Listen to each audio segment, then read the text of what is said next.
सौभाग्य जगह हैं पटना नगरी के, जबकि आज आचार्य भगवान विद्यासागर जी महाराज के परम प्रभावक शिष्य महामना मुनिराज प्रमासागर जी महाराज, आरासागर जी महाराज का पदार्पण हुआ कांग्रेस मैदान पटना के जिनालय में। और आप सबने बड़ी भक्ति भाव से, बड़ी श्रद्धा के साथ आगवानी की, अपने जीवन को धन्य किया। सौभाग्य मिला हमें सुबह गुरुदेव श्रीमुख से मंगल उपदेश सुनने का। छोटी छोटी बातें, 4 बातों के माध्यम से परम पूज्य गुरुदेव ने योग, प्रयोग, प्रेरणा और पुरस्कार के माध्यम से 4 बातें हमारे भीतर में ऐसी प्रवेश कराई कि हम अचंभित रह गए, बार बार सुनने को मन होने लगा। और अब समय मिला है गुरुदेव के श्रीमुख से अपनी शंकाओं के समाधान प्राप्त करने का।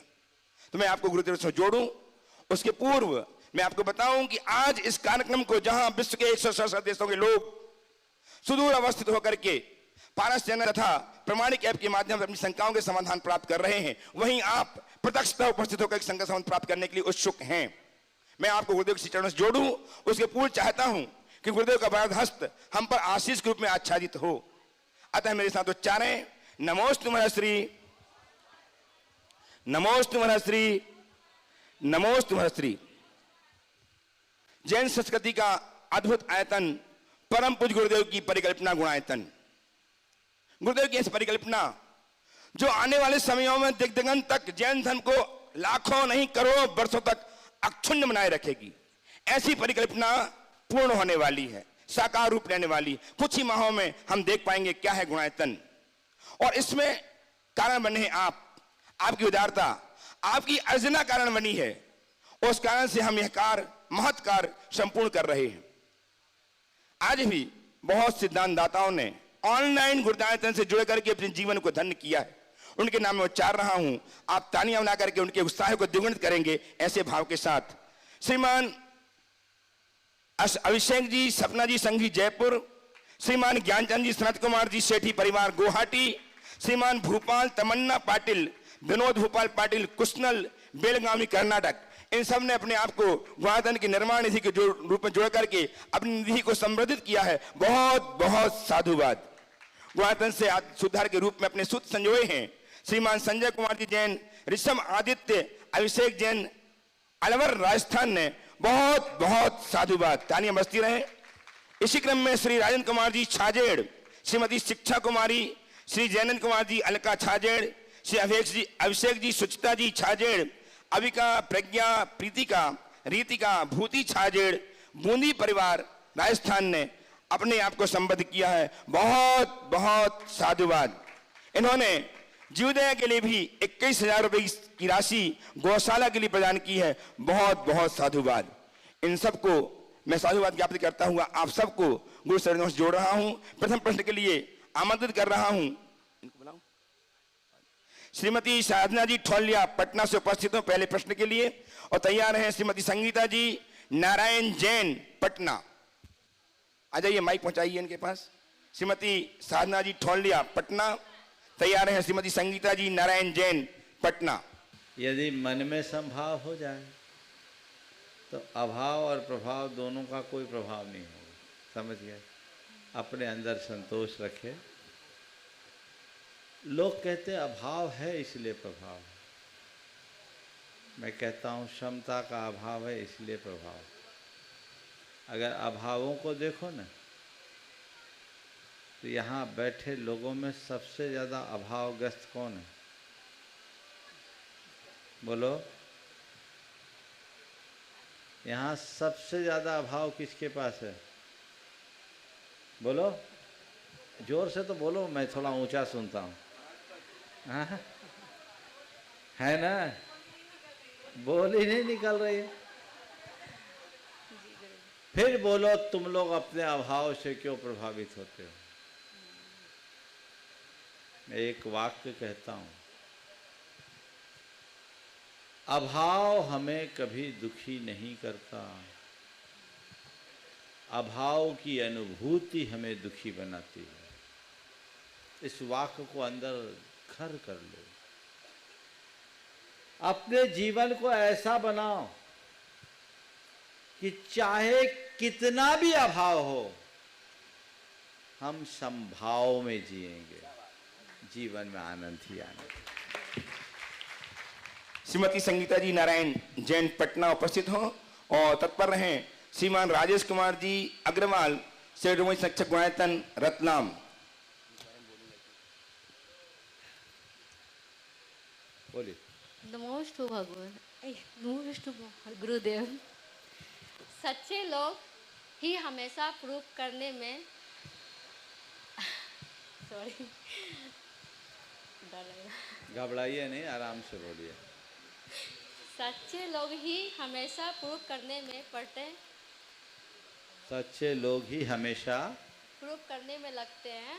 अच्छा, और झूठे बिना प्रूव किए ही बहुत सुंदर। पास हो आपके जाते। प्रश्न का आशय मैं समझ गया। आप कह रहे सच्चे लोगों को प्रूफ देनी पड़ती है, झूठे तो बिना प्रूफ के चल जाते हैं। मैं तो इतना ही कहूँगा, सोने को कसौटी पे कसा जाता, पीतल तो खुलेआम बिकता है। कसौटी पर किसको कसा जाता है?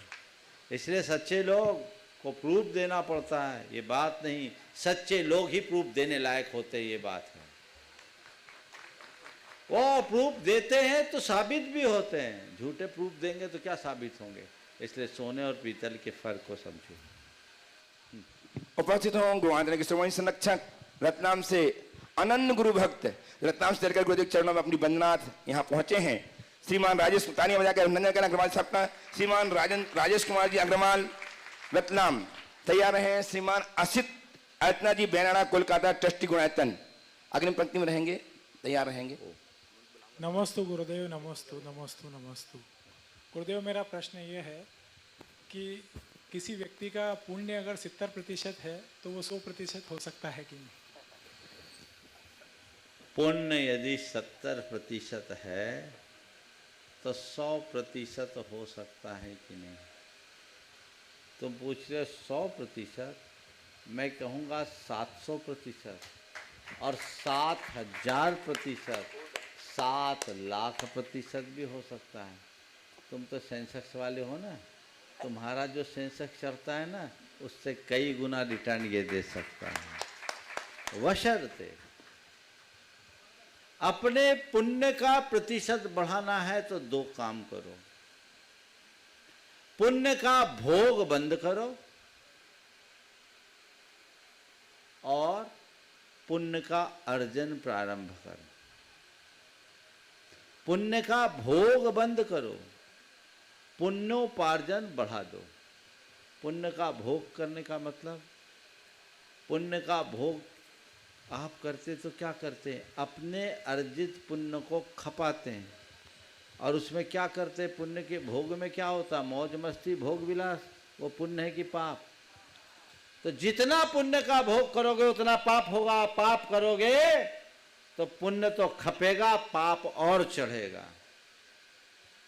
इसलिए पुण्य के भोग का त्याग करो और पुण्य की क्रिया में रस लो, पुण्योपार्जन हो, ताकि तुम्हारा पुण्य का प्रतिशत अनंत गुना हो सके और जीवन को आगे बढ़ा सके। नमस्ते नमस्ते। उपस्थित हों गुणायतन के संरक्षक श्रीमान असित जी अर्चना जी बेनाड़ा कोलकाता ट्रस्टी संरक्षक गुणायतन।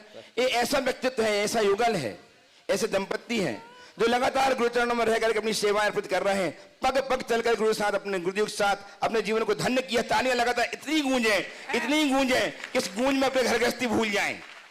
ऐसा इनका व्यक्तित्व। आए गुरुदेव चरणों में अभिनंदन करें, आशीर्वाद प्राप्त करें, उसके बाद प्रश्न करें। आइए दोनों हम सब वहीं से नमोस्तु कर लीजिए। नमोस्तु महाराज जी। और इनका सम्मान करने के लिए यहाँ के संयोजक यहाँ के श्रीमान अजय जी गंगवाल अपनी टीम के साथ जाएं, इनके माथे में तिलक लगाएं, इनका वंदन करें, अभिनंदन करें। जी शिक्षक के साथ अपनी कमेटी के साथ प्रश्न जब तक आप प्रश्न करिए। वहीं पहुंच जाओ। नमोस्तु महाराज जी। महाराज जी, हम लोग जब भक्ति करते हैं, गुरु भक्ति में बैठते हैं, तो गवासन में क्यों बैठते हैं? और सुबह 2 बार नमोकार मतलब कल्सर करते हैं और शाम को 4 बार क्यों करते हैं? देखिए, गवासन वंदना मुद्रा है और जब आप गवासन में बैठते हैं ना, तो पंचांग और पूरे झुक जाए, सिर जमीन पे ले आए तो साष्टांग प्रणाम हो जाता है। तो ये प्रणाम की, वंदना की मुद्रा है। इसलिए गवासन में बैठना, गवासन में बैठते दोनों पैर, दोनों हाथ और सिर ऐसे झुकता है तो पंचांग हुआ। और कमर झुका दें तो नितंब, छाती और मस्तक सब झुक जाते हैं तो साष्टांग हो जाता है, हृदय भी झुक जाता है। तो हृदय, नितंब और मस्तक तीनों चीज़ें और जुड़ जाते हैं तो साष्टांग हो जाता है। तो इसलिए साष्टांग नमन करने के लिए यहाँ पर इस तरह की व्यवस्था की जाती है। और ये जो कायोत्सर्ग होता है आचार्य भक्ति के उपरांत, वो प्रायश्चित का होता है। दिन में हमारी प्रवृत्ति ज़्यादा होती, इसलिए 4 कायोत्सर्ग और रात्रि में 2 कायोत्सर्ग। चलिए, हाँ, सम्मान करें नमोस्तु गुरुदेव। श्रीमान अजय जी गंगवाल, संयोजक, कार्यक्रम संयोजक श्रीमान अजय जी गंगवाल। और तैयार हैं श्री हरीश जी। हरीश जी जिन्होंने अपना श्रम सार्थक किया है गुरुदेव के साथ पग पग चल करके, दिल्ली से है, ट्रस्टी गुणायतन है, लगातार अपनी सेवाएं अर्पित करके अपने जीवन को धन्य करें। इनका सम्मान भी समिति के संयोजक महोदय अपनी पदाधिकारी टीम के साथ करें। लगातार तालियां लगातार बजती रहें। मैं कहता हूं बार बार कि आपकी तालियों की अनुगूंज इतनी गूंजना चाहिए कि गृहस्थी भूल करके गुरु चरणों में रहने लग जाएं। ऐसा इनके साथ हमारे साथ हम इनका अभिनंदन कर रहे हैं। श्री कपूर जी कोटा एक एक करके तैयार रहेंगे। कपूर जी कोटा गुरुदेव को नमस्ते अर्पित करके आशीर्वाद प्राप्त करते हैं अपने स्थान में खड़े होकर के। हरीश जी, अजीत जी गंगवाल, हरीश जी को, अजीत जी, हरीश जी का बोलो ना। अजीत जी कर रहे हैं। अजीत जी का सम्मान करने के तैयार हैं। अजीत जी का सम्मान, अजीत जी, हरीश जी का सम्मान कीजिएगा। हरीश जी आगे बढ़िए, नमस्ते बोलिए। हरीश जी तैयार हैं। कपूर जी, संजय जी, रीना जी, सैना जी, रीना महिजाम। हमारे हरीश जी का सम्मान कमेटी के पदाधिकारी कर रहे हैं। जोरदार ताली बजाकर उनका सम्मान करें। इसी क्रम में मैं आमंत्रित करूंगा हमारे गुणायतन परिवार की वो शख्स को, जब आप गुणायतन जाते हैं तो आवास व्यवस्था में पूरा सहयोग प्रदान करते हैं, भाई संजय जी गुणायतन, वे आएंगे और हमारी कमेटी का सम्मान स्वीकार करेंगे। और मैं आमंत्रित करूंगा संजय जी के साथ श्रीमती रीना जी, जो कि इस पूरे बिहार में संजय जी का साथ देते हुए सहयोग प्रदान करेंगे हैं। इसी क्रम में मैं आमंत्रित करूंगा उस बहन को जिसने चातुर्मास में भरपूर सहयोग प्रदान किया, व्रती बहन शकुन दीदी सागर, ट्रस्टी गुणायतन। और मैं यहाँ की महिलाओं से चाहूंगा हमारी बहन शकुन दीदी का सम्मान का कार्यक्रम संपन्न करें और आपकी तालियां जोरदार जोरदार बजती ही रहनी चाहिए।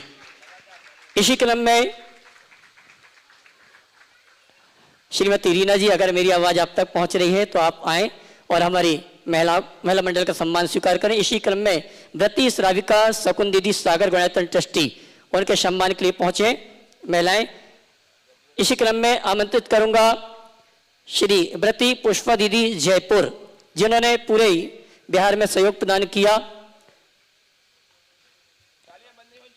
महिलाएं यहाँ सम्मान करने के लिए। व्रती बहन पुष्पा दीदी जयपुर। इसी क्रम में मैं आमंत्रित करूंगा, मैं ये कहना चाहूंगा वो श्राविका जिन्होंने पूरे चातुर्मास में मुनिवर का सानिध्य प्राप्त किया, विहार करवाने में भी स्वागत प्राप्त किया, ऐसी बहन अंजू जी कोटा। जोरदार ताली बजावे इनके लिए। बुला रहा हूं, देख लिया मैंने।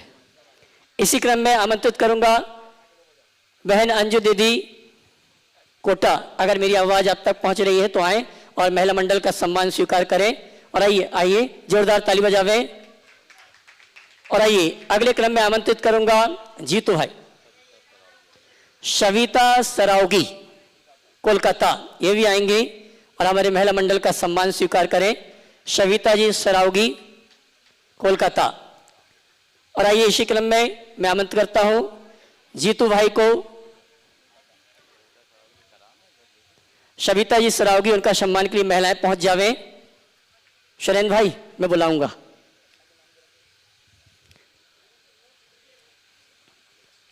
अगले क्रम में जीतू भाई वे आए, हमारी कमेटी का सम्मान स्वीकार करें, जिन्होंने पूरे बिहार में सहयोग प्रदान किया है। जोरदार ताली बजाकर इनका सम्मान करें। इसी क्रम में संस्कार भाई दमोह, ये छोटा सा बालक है, जब भी मुनिश्री का बिहार होता है सूचना मिलती है तो हमेशा हमेशा बिहार में रहता है। भाई संस्कार जैन दमोह।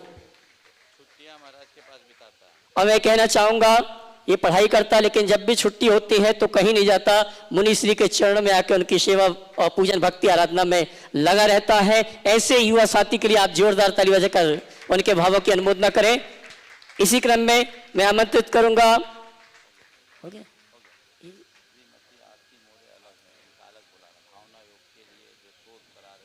बंधु मैं उस महिला श्राविका को आमंत्रित करूंगा, परम पूज्य मुनि श्री का भावना युग।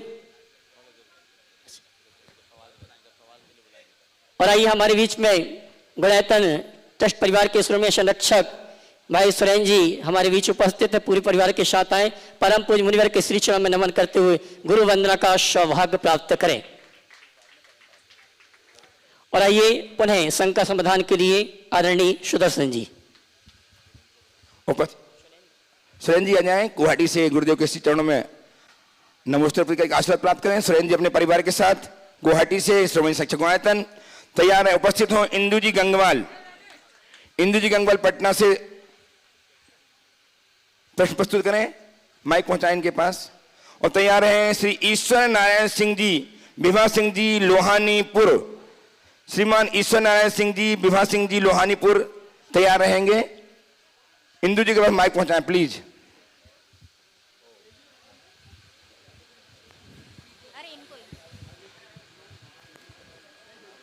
नमोस्तु महाराज जी।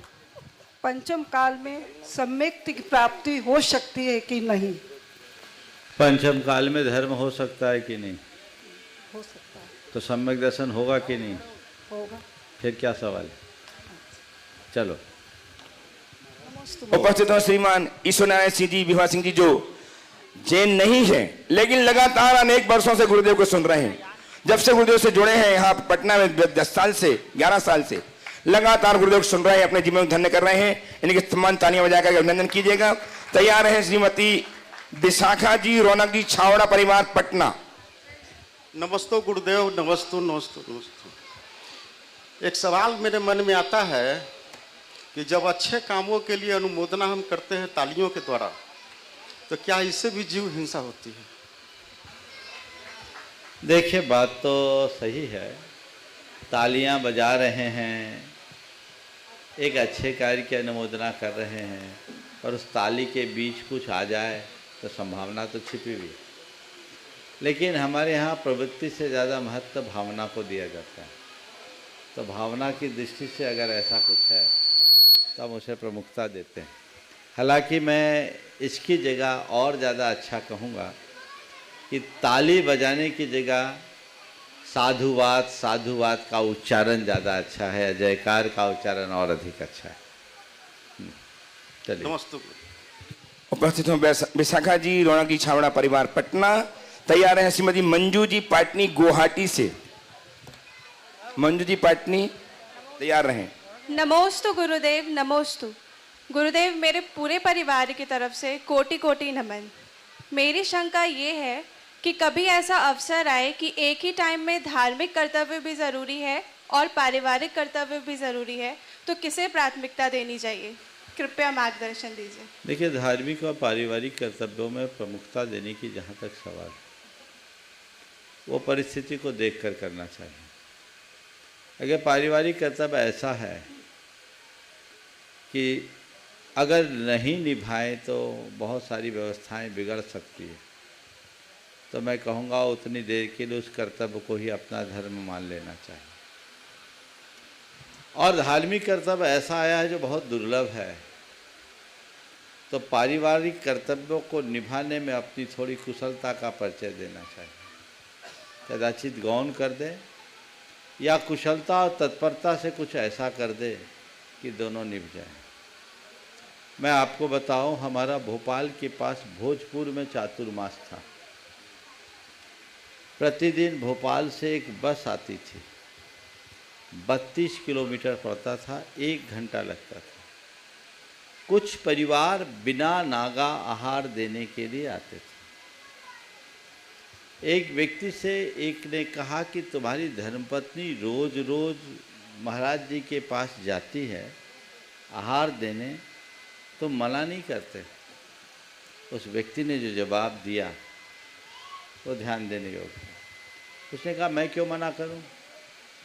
वो घर का पूरा काम करके जाती, सुबह 3 बजे से उठती, पाठ जाप करती, हमारे लिए नाश्ता कराती, हमारा टिफ़िन तैयार कर देती, बच्चों का सब करा देती, उसके बाद 8:30 बजे जाती और फिर टाइम पर आ जाती। मैं मना क्यों करूं?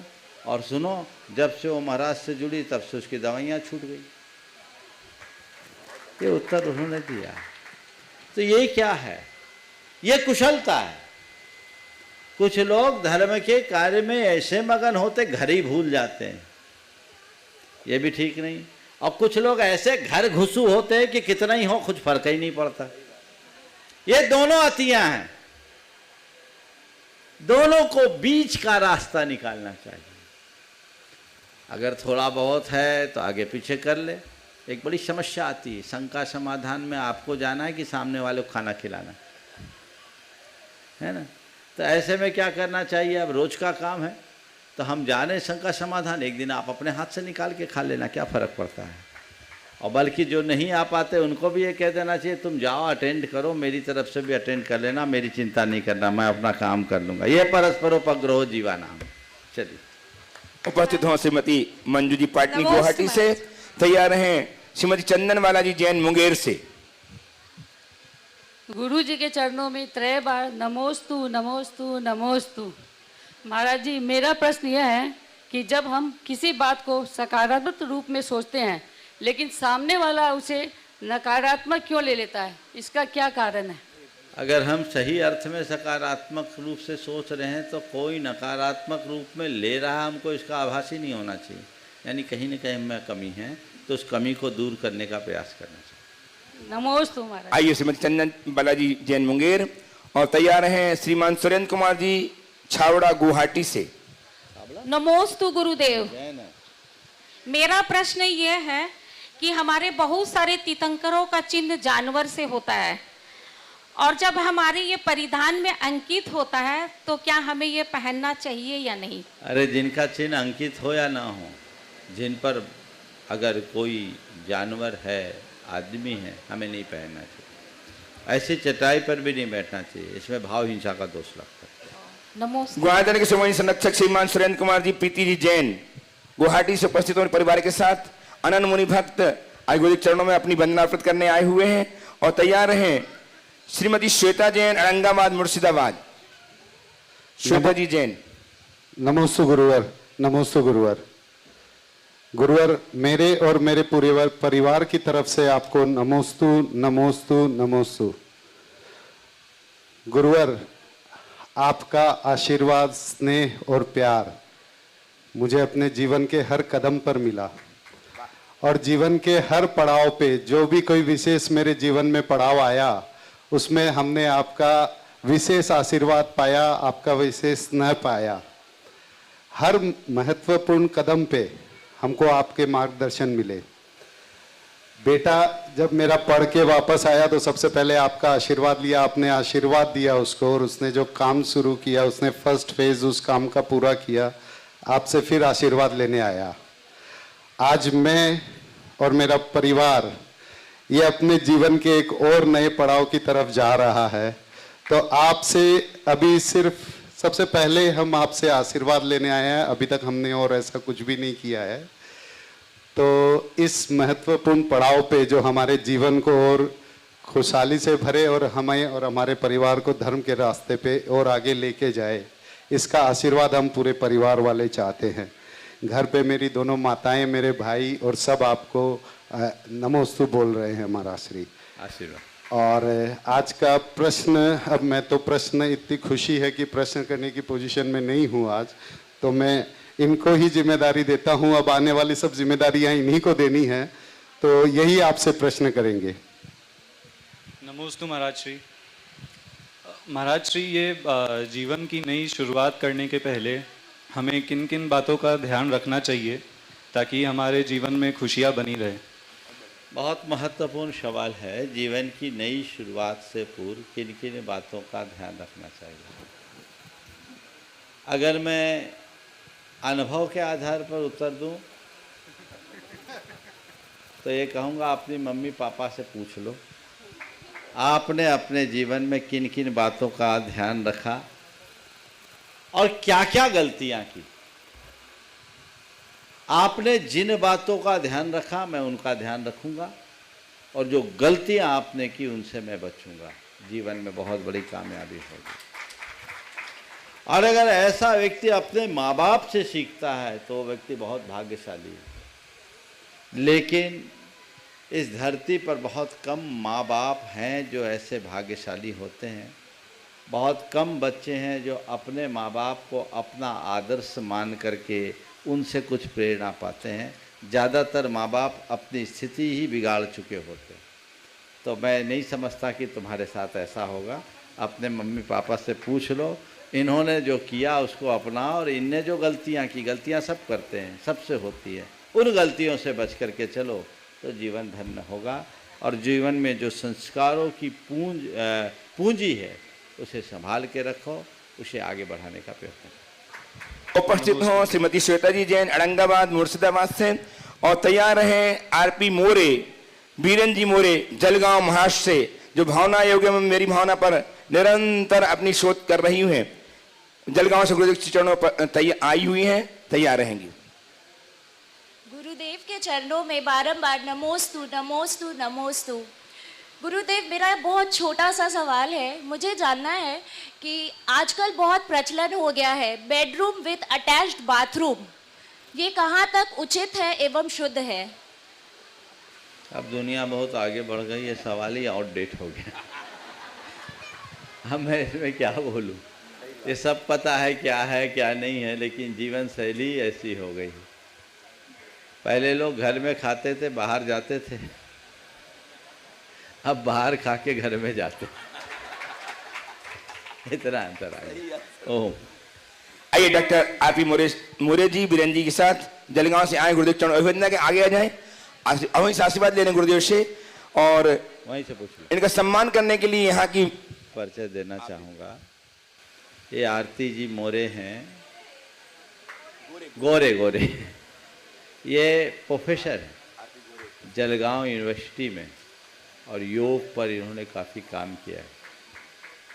पिछले 4 वर्षों से भावना योग पर ये निरंतर काम कर रहे हैं।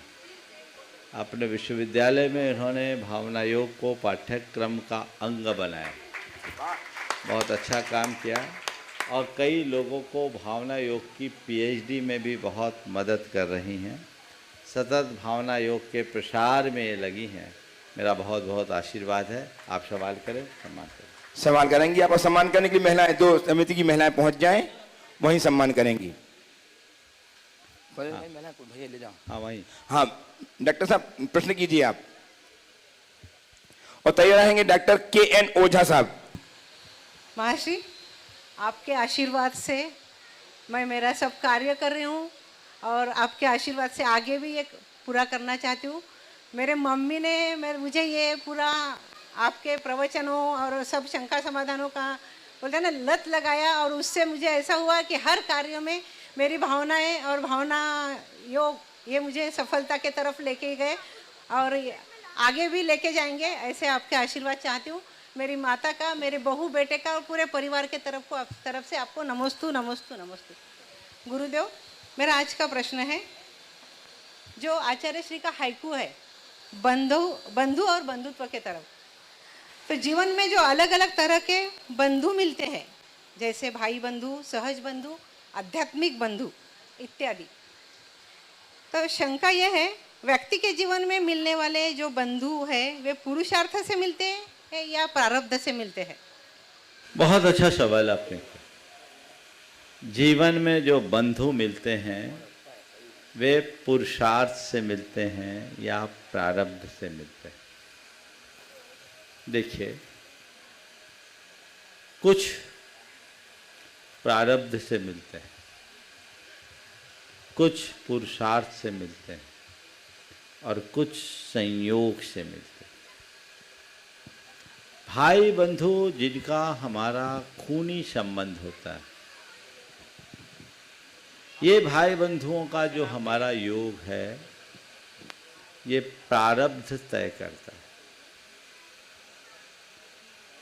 हम किसी से मिलते जुलते हैं, किन्हीं के साथ हमारा परिचय संपर्क बढ़ता है, मेल मिलाप बढ़ता है, और उनके साथ जो बंधुत्व की भावना विकसित होती है, ये पुरुषार्थ जन्य है। लेकिन कुछ बंधु अकारण होते हैं,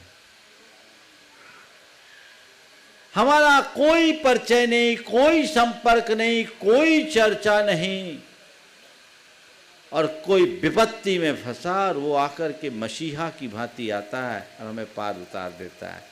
ये कहलाता अकारण बंधु, जो केवल संयोग से मिलते हैं। कई लोगों के जीवन में ऐसे अकारण बंधु होते हैं। तो बंधु हैं, पर मैं तो ये कहता हूँ, चाहे प्रारब्धवश हो, चाहे पुरुषार्थ से हो, चाहे अकारण हो, बंधु को बंधु बने रहना चाहिए और बंधु के साथ बंधुत्व बनाए रखना चाहिए, तब इसकी सार्थकता है। आइए डॉक्टर के.एन. ओझा साहब पटना से, और तैयार हैं डॉक्टर चंदा जी काला पटना से ही। जी प्रणाम सर, मेरा नाम डॉक्टर के.एन. ओझा हुआ, मैं आयुर्वेदिक चिकित्सक हूँ। हेलो अजय जी वहीं जाइए। हेलो अजय जी वहीं जा करिए। जी मेरा नाम डॉक्टर के.एन. ओझा हुआ, मैं पटना में आयुर्वेदिक चिकित्सक हूँ, संप्रति बिहार सरकार में पदस्थापित हूँ। ऐसे मेरे बारे में जैन साहब वगैरह जानते होंगे, और मैं सर अपनी सेवा आपके संस्थान में देने के लिए चाह रहा हूँ। ये इस संबंध में सर जैसे कहेंगे, जहाँ तक प्रश्न का सवाल है, तो जीवन की शैली और जीवन के सार के बारे में कुछ बताना चाहेंगे। जीवन शैली और जीवन के सार के बारे में आपने जानना चाहा, जी बहुत अच्छी बात है। पहले तो आपने भावना व्यक्त की है, आयुर्वेद चिकित्सक हैं आप, आपने अपनी सेवाएं समाज के लिए अर्पित करने का भाव रखा। ज़रूर इनसे संपर्क बना के रखें, जहां इनकी ज़रूरत हो उसका लाभ लिया जाए। और आपने पूछा है जीवन शैली और जीवन के सार के विषय में बताएं। मैं कहूँगा वही जीवन शैली अनुकरणीय है जिससे जीवन का सार मिले। मैं समझता हूँ इस एक वाक्य में उत्तर पूरा हो गया। अब विस्तार की जरूरत तो नहीं है। चलिए, डॉक्टर चंदा जी काला पटना से उपस्थित हों। तैयार है श्रीमती नेहा जी जैन कोलकाता।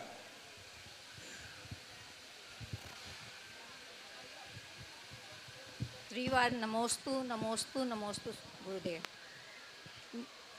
गुरुदेव, ऐसा है कि पंच कल्याणक का माहौल बना हुआ है, और ऐसे में लोकांतिक देवों के बारे में जो बच्चे बनते हैं, तो सोधर्म इंद्र के बारे में तो हम लोग बच्चों को बहुत अच्छे से समझा सकते हैं कि वो सोधर्म इंद्र 33 पटलों के बीच में रहते हैं, और श्रेणीव्रत विद्वान में उनका निवास स्थान होता है,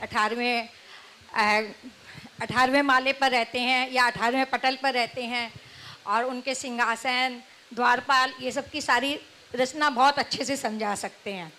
लोकांतिक देव 5वें और 6ठे स्वर्ग के ऊपरी सतह पे रहते हैं, और इनकी जो विशेषता होती है, ये ब्रह्मचार्य व्रत का पालन करते हैं, 14 पूर्व के पाठी होते हैं, देव ऋषि होते हैं। तो इन बातों को हम लोग बच्चों को किस तरह से सरलता से बता करके उनको मूव करें कि वो इस नाटक को जब करें। कुछ मत करो, उनको एक बार पंच कल्याणक में लाके खड़ा भर कर, अपने आप जान जाएंगे। देखिए, मैं एक बहुत अच्छा सवाल किया बहन जी ने, और इनका बड़ा अच्छा स्वाध्याय है। जिस तरीके से बता रही है, लगता है तिलोपनति पूरा घोट लिया है। बहुत अच्छी बात है, ऐसे ही घोटते रहें। मैं आपसे कह रहा हूँ, ये पंच कल्याणक एक अच्छा अवसर है हर वर्ग के लिए, कोई को चूकना नहीं चाहिए। अभी अभय भैया जी आपको पूरी पंच कल्याणक की जानकारी देंगे। पंच कल्याणक एक उत्सव है, पर एक ऐसा उत्सव जो हमारे जीवन का रंग बदल दे, जो हमारे जीवन का ढंग बदल दे। इन्हें एक नौटंकी या नाटक की भांति मत देखना। पंच कल्याणक में जो भी क्रियाएं होगी, वो वह प्रक्रिया है जो पाषाण से भगवान बनने की प्रक्रिया है, आत्मा से परमात्मा बनने की प्रक्रिया है। उस प्रक्रिया में आपकी सहभागिता होगी। ऐसी भाव विशुद्धि बढ़ती है जिसकी कल्पना नहीं की जा सकती। सौधर्मेंद्र की सबसे प्रमुख भूमिका उस पंचकल्याणक में होती, क्योंकि सारी क्रियाएं सौधर्मेंद्र के कर कमलों से संपादित होती। फिर उसके अलावा अनेंद्र, कुबेर, महायज्ञनायक आदि की अपनी महत्ता है ही, जिसके बारे में आपको बताया जाएगा। माता पिता बनने का सौभाग्य भी बहुत दुर्लभता से प्राप्त होता है। मैंने अनुभव किया है कि जो लोग भी हमारे सानिध्य में होने वाले पंचकल्याणकों में इस तरह के प्रमुख पात्र बने हैं, उनके जीवन में आश्चर्यजनक परिवर्तन घटित हुआ है, और मैं इसे ही पुण्य लाभ मानता हूं। अपने जीवन में स्थायी परिवर्तन घटित करना चाहते हो तो ऐसे मौके को मत चूकना।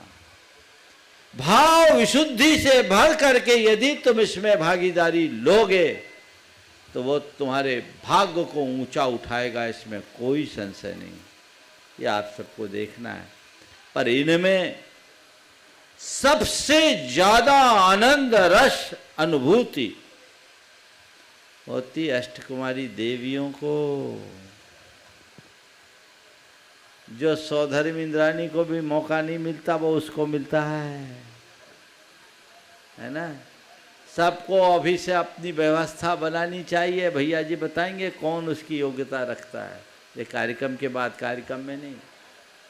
पर अपने बच्चों को कहीं भी पंचकल्याणक को यहाँ के लिए नहीं बोल रहा हूं, इसमें भागीदार बनाओ, उसके अंदर संस्कार जगेंगे और उसका भाग्य चमकेगा। इसी तरह अपने बच्चों को लोकांतिक बनाओ। जो तीर्थंकरों के वैराग्य की घड़ी में ही आते हैं, उन लोकांतिक देवों को आनंदित करो।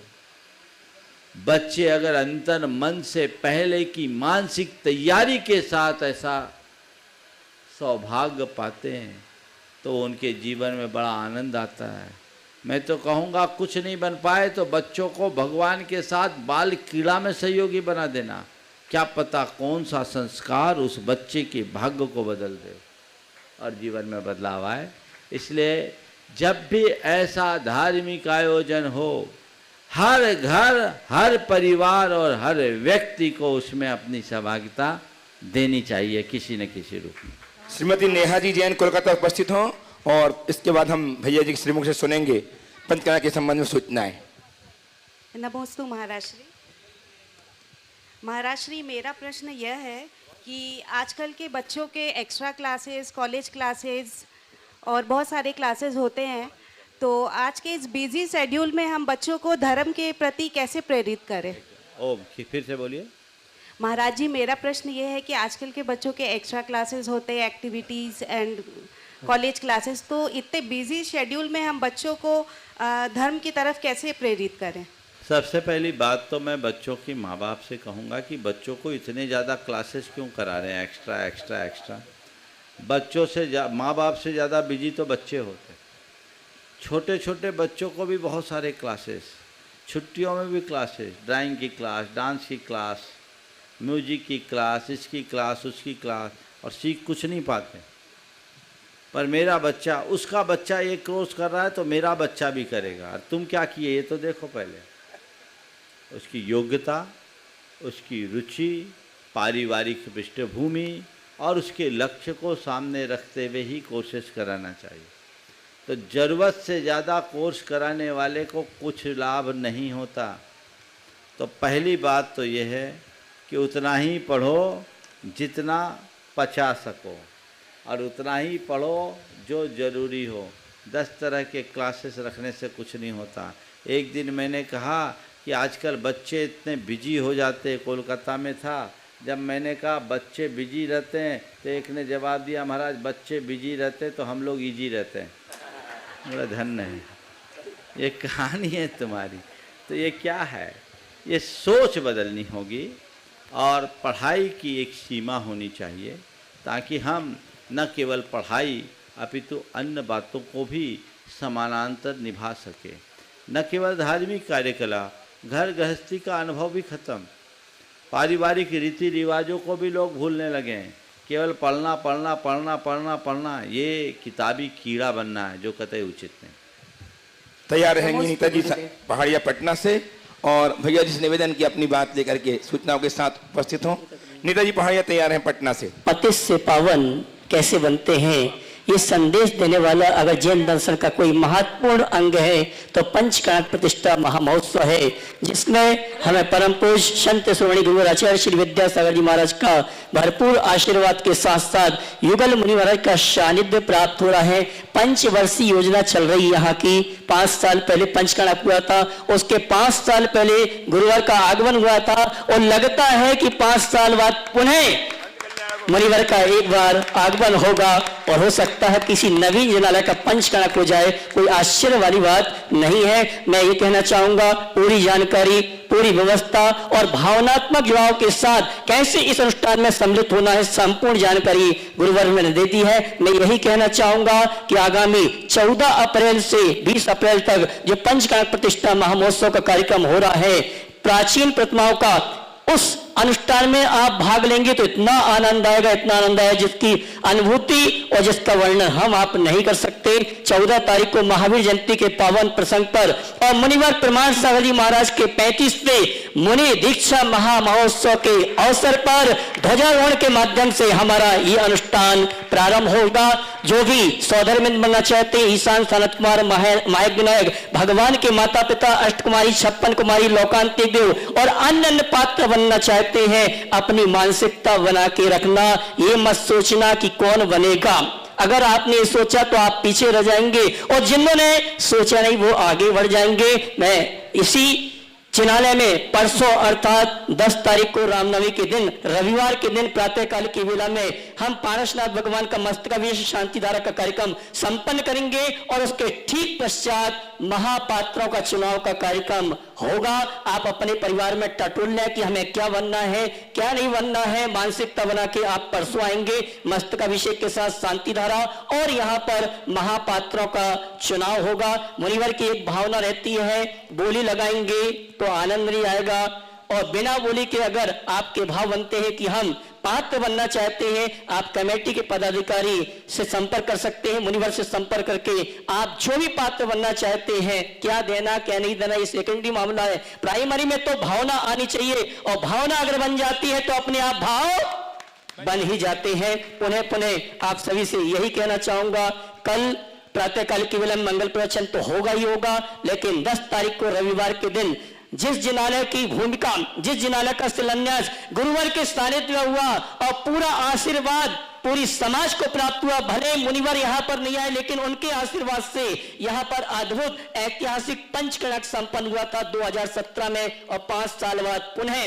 मैं तो ये कहना चाहूंगा, गुरारा मंदिर का पंचकणक नहीं हो रहा है, ये तो पारसनाथ दिगंबर जैन मंदिर जो पारसनाथ भगवान उनके पंचकणक के लिए गुरुवर यहाँ पर आए हैं। अपनी मानसिकता, अपने भाव बनाना और भाव ये लेके आना कि कोई ना कोई पात्र बनना है। अगर आपके यहाँ बेटी हैं उनको अष्टकुमारी बनाना, छोटी हैं तो 56 कुमारी बनाना, और बेटे हैं तो लोकांतिक देव बनाना, और बड़े हैं तो मंडलेश्वर महामंडलेश्वर आदि आदि पात्र बना के इस आयोजन में सम्मिलित होना, तो वो आपको वो आनंद आएगा जो आनंद आज तक नहीं आया। आइए पुनः हम चलते हैं। उपस्थित हैं श्रीमती नीरज भाया पटना से, तैयार हैं श्रीमान ईशान अर्चना जी पटना से ही। गुरुवर के चरणों में बारंबार नमोस्तु नमोस्तु नमोस्तु। गुरुवर, मुझे जानना है पुरुषार्थ और कोशिश में क्या अंतर है, और फल किसमें मिलता है ज़्यादा? पुरुषार्थ और कोशिश में केवल भाषा का अंतर है और कुछ नहीं, समझिए। और जैसा हम पुरुषार्थ करें या जैसी हम कोशिश करें वैसा ही परिणाम आएगा। चलिए आइए ईशान अर्चना जी पटना से ही, और तैयार हैं पद्मश्री विभूषित श्रीमान विमल जी सरोजी दारा पटना से ही। अध्यक्ष पंचकन्या समिति अध्यक्ष श्रीमान, पंचकन्या प्रतिष्ठा महोत्सव के अध्यक्ष श्रीमान पद्मश्री विभूषित विमल जी दारा सरोजी दारा पटना। नमोस्तु महाराष्ट्री, नमोस्तु महाराष्ट्री, नमोस्तु महाराष्ट्री। महाराष्ट्री, आज के परिवेश में एक नई पद्धति चल गई दान करने की। जीवोपरांत, मरणोपरांत नेत्रदान, देहदान। ये कहाँ तक प्रासंगिक है, कहाँ तक उचित है, प्रथा बहुत जोर से है, चली रही है। लोग देखो भाई, हम तो जीते जी के दान की बात करते हैं, मरने के बाद की बात नहीं, और हम जिंदों की बात करते हैं, मुर्दों की नहीं। इसलिए हमसे जिंदों की बात करो, मुर्दे की नहीं। नमस्ते महाराज जी, नमस्ते। उपस्थित हों श्रीमान विमल जी रारा साहब, जो पंचकर्म प्रतिष्ठा महोत्सव की समिति के अध्यक्ष हैं और पद्मश्री विभूषित हैं, जैन समाज के गौरव पुत्र कहे जाते हैं। उपस्थित हों। तैयार हैं व्रती बहन शकुन दीदी सागर से।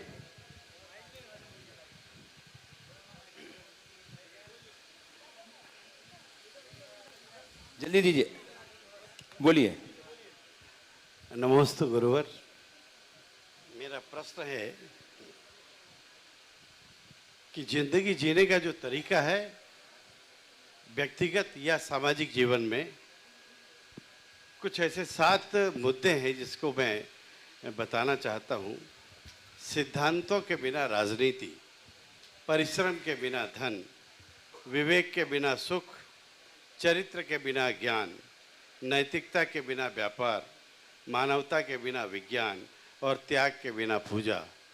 ये चूँकि हम जैन हैं, आचरण में कितना ले पाते हैं, एक बड़ा प्रश्न चिन्ह हमेशा दिखता है। गुरुवर इस दिशा में मार्गदर्शन करें तो अच्छा हो।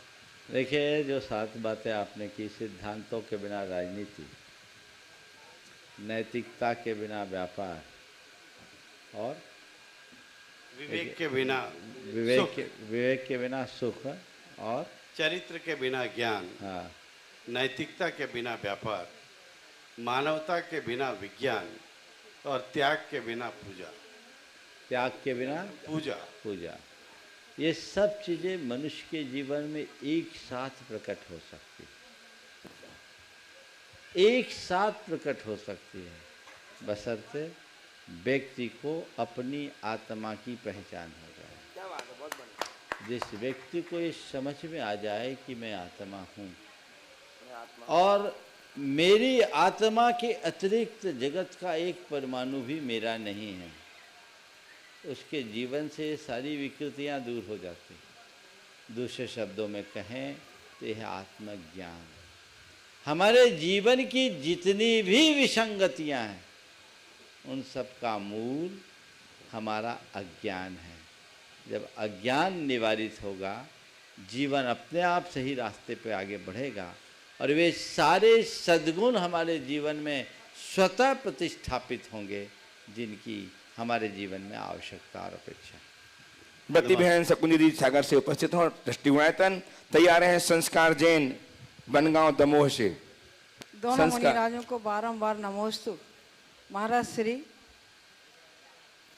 श्री दुर्गति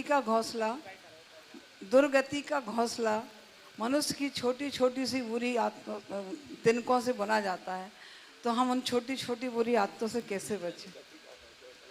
बहुत अच्छा वाक्य कहा है। दुर्गति का घोंसला हमारी बुरी आदतों की छोटे छोटे तिनकों से बनता है, इनसे हम कैसे बचे? मैं एक बात बोलता हूँ, अगर हम घर में रहना सीख ले तो घोंसला में रहने की नौबत ही नहीं है। घर में कौन रहता है और घोंसला में कौन रहता है?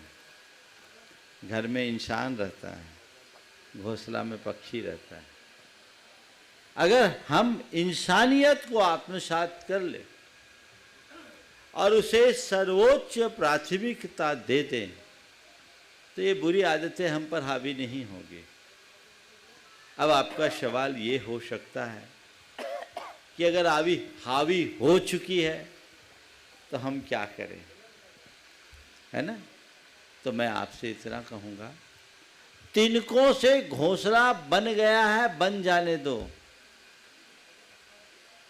उस पर अपने मन को मत बैठने दो, घोंसला खाली रहेगा, हौसला बना रहेगा।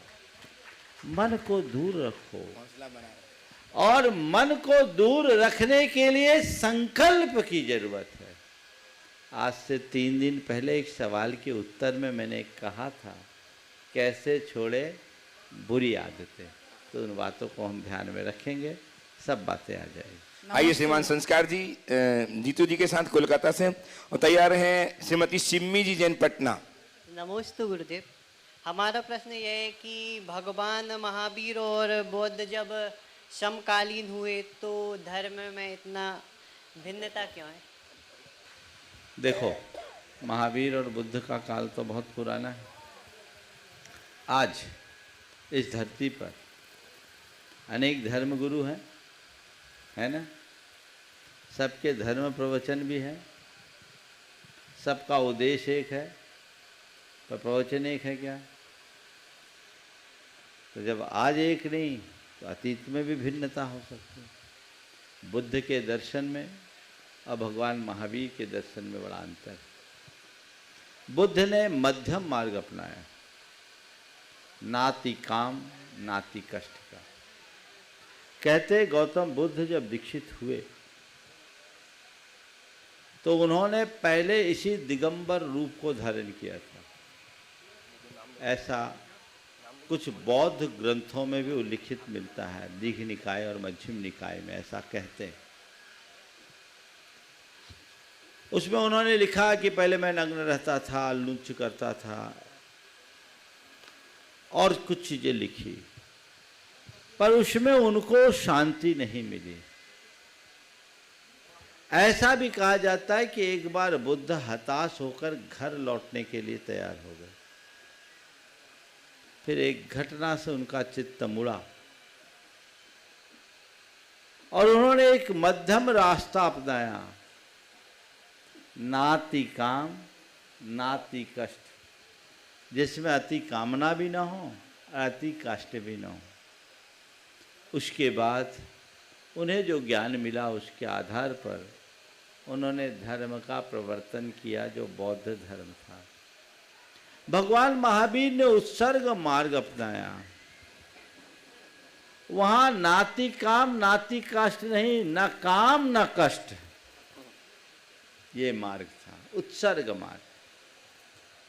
बुद्ध ने यद्यपि करुणा की बात की, लेकिन करुणा की बात करने के बाद भी किसी न किसी रूप से हिंसा की सम्मति हो गई। बाद में तो ये तक जोड़ दिया गया कि मरे प्राणी का मांस खाने में कोई दोष नहीं है, इसलिए बौद्धों के आज भी मांसाहारियों की संख्या बहुत दिखती। पर जैन धर्म में भगवान महावीर ने जो अहिंसा का उपदेश दिया वो अत्यंत सूक्ष्म रीति से दिया, जिसमें किसी भी प्रकार की हिंसा की स्वीकार्यता ही नहीं, इसलिए पूर्ण अहिंसा की बात हुई। यही दोनों में बुनियादी अंतर रहा और यही हमारे जैन धर्म और बौद्ध धर्म के भेद का भी कारण रहा। समय आप सबका हो गया, हेलो यहीं पर विराम।